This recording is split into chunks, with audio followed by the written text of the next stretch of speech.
Kung naghahanap ka ng kakaibang evening wear, pihadong mamamangha ka sa world-class creations ng international fashion designer na si Dita Sandico Ong. Multifunction ang kanyang Abel Iloco line.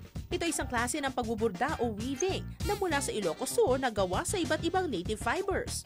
They're one of the oldest weavers in Vigan, in Ilocos. And they are very good weavers. They're very skilled. Kaya ito mas naging special ay dahil sa dami ng styles that you can create with it. Multifunctional indeed. It's also very practical, very functional, very easy to wear. Ang maganda pa sa ganitong klase ng fabric, maaari itong kulayan into different kinds of patterns. At nabibida pa rin ang ating mga kababayang matagal nang gumagawa ng ganitong klase ng tela. Ilang generations na yan nandyan sa atin, but we've never really given them much attention.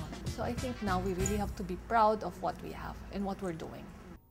Kalikasan ng inspirasyon ni Miss Dita sa kanyang mga likha at ang material, talaga namang world class. And you're also very happy that you can wear something that you can be proud of na gawa sa ating mga indigenous materials na sariling atin talaga. Kaya naman tangkilikin ang sariling atin. Nakatutulong ka na sa industriya ng pagbuburda, world-class pa ang disenyong taglay ng mga damit na ito.